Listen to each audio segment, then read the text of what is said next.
मित्रों, मैं AP Mishra, DGC civil, Balrampur Uttar Pradesh हूँ और मेरा उद्देश्य है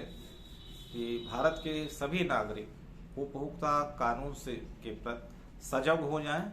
और विधायिका द्वारा जो कानून बनाया गया है उस कानून के अंतर्गत जो शोषण हो रहा है उससे बच सकें। मैं आज आपको एलआईसी के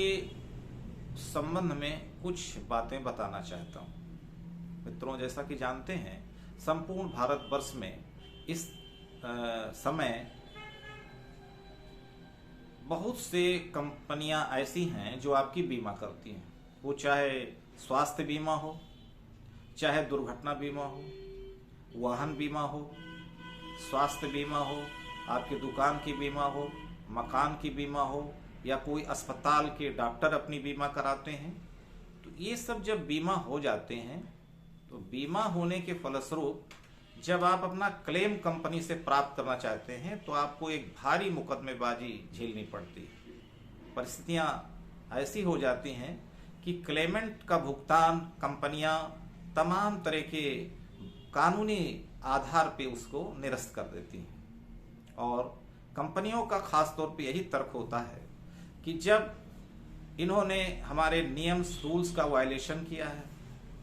और हमारे रूल्स और जो नियम हैं उसके अंतर्गत आपके क्लेमेंट का भुगतान नहीं हो सकता है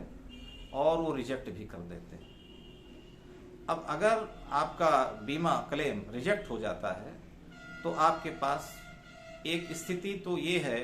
कि आप उन्हीं के विभाग में अपना प्रत्यावेदन दे करके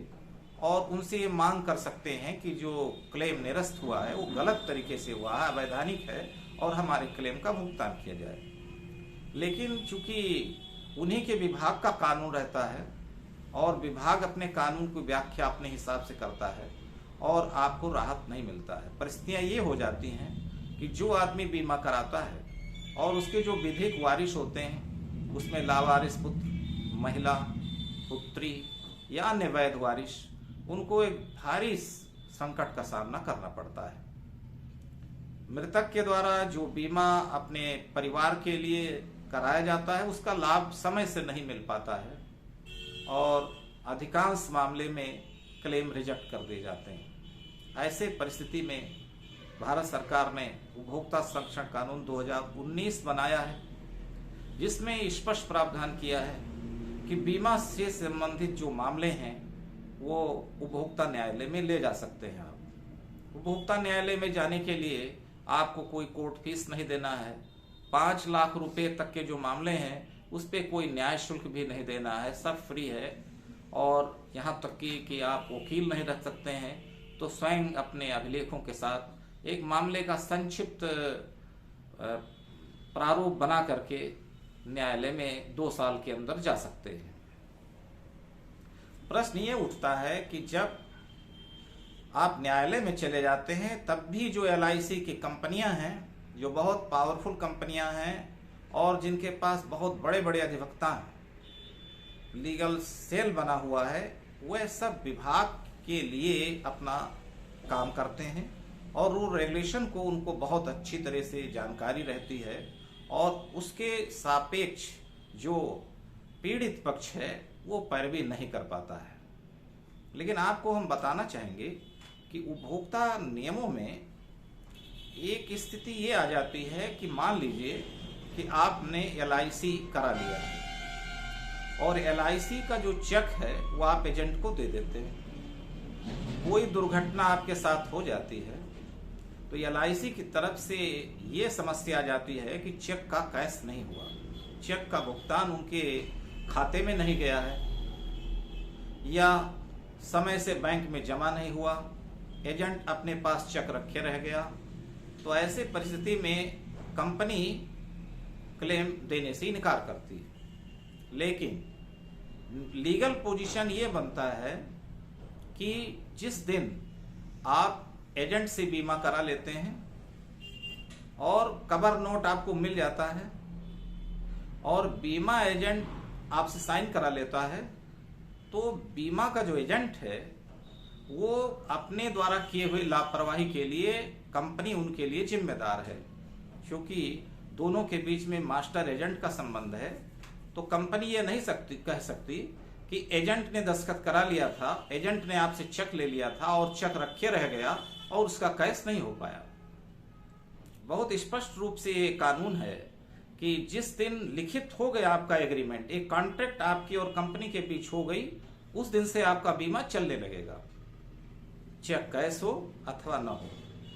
तो ऐसी स्थिति में अगर आप न्यायालय में जाते हैं, अपने पक्ष को रख सकते हैं, तो आपको बीमा का क्लेम निश्चित रूप से मिलेगा।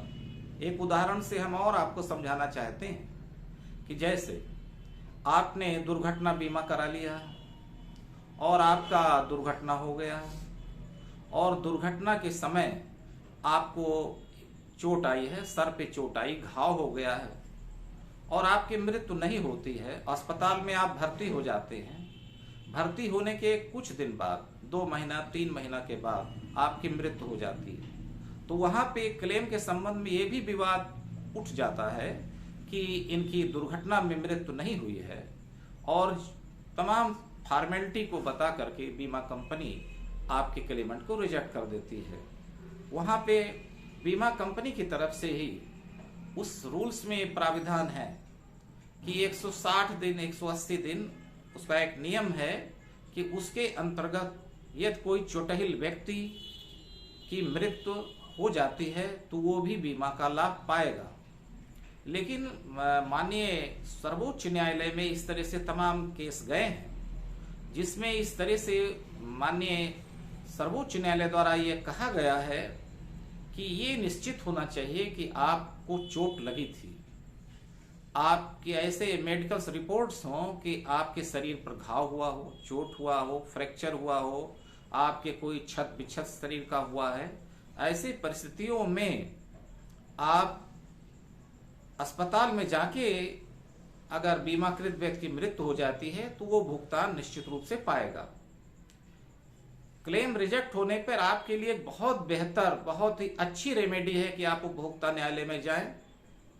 आपको भुगतान पाने के सापेक्ष सिविल कोर्ट में कोर्ट फीस देना पड़ता है, लेकिन उपभोक्ता न्यायालय में कोई भी शुल्क आपको नहीं देना है और आप बीमा कंपनी, बीमा एजेंट्स या आपके संबंध में जिसको भी आप पक्षकार बनाना चाहते हैं उनको बना करके बीमा कंपनी के विरुद्ध वाद योजित करके अपने पक्ष को रख करके और संबंधित न्यायालय से राहत की याचना कर सकते हैं और इससे आपको राहत मिल जाएगी। एक उल्लेखनीय बात और बताना चाहते हैं कि बीमा कंपनियां अक्सर जो आपसे एग्रीमेंट कराती हैं उस एग्रीमेंट में क्या लिखा होता है ये भी आपको पता नहीं रहता है। उस समय हस्ताक्षर कराते समय जो उसके संबंध में जो नियम है वो स्पष्ट रूप से नहीं बजाते हैं और अक्सर बीमा एजेंट आपको प्रभावित करके आपसे सिग्नेचर प्राप्त कर लेते हैं। लेकिन ये भी कोर्ट द्वारा अनफेयर ट्रेड्स में है और ये भी अपेक्षा की जाती है बड़ी बड़ी कंपनियों से कि वो जो भी फॉर्म पर आपसे साइन करावें उसके संबंध में स्पष्ट और एक सपठित अक्षरों में लिख करके सारी शर्तों को बतावें और आपको उसकी जानकारी हो जाए। इसके बाद बीमा पे आपका साइन करना चाहिए। इसके लिए एक सुझाव हम आपको देना चाहेंगे कि बीमा जो फॉर्म्स हैं, बीमा जो एग्रीमेंट्स हैं, उसको भरते समय आप अपने हस्तलेख में फॉर्म को भरें, किसी से भरावें ना और कोशिश करें कि उसके सारे नियमों को जानें। और बीमा कंपनी अपने एजेंट के द्वारा किए हुए किसी भी लापरवाही के लिए पूर्ण रूप से जिम्मेदार है। मैं आशा करता हूं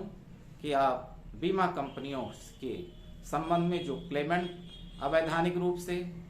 रिजेक्ट किए जाते हैं उसके विरुद्ध आप संबंधित न्यायालय में जाकर के उपचार पाने की कार्यवाही करेंगे और आपको विधायिका द्वारा दिए गए अधिकार मिल सकेंगे। धन्यवाद।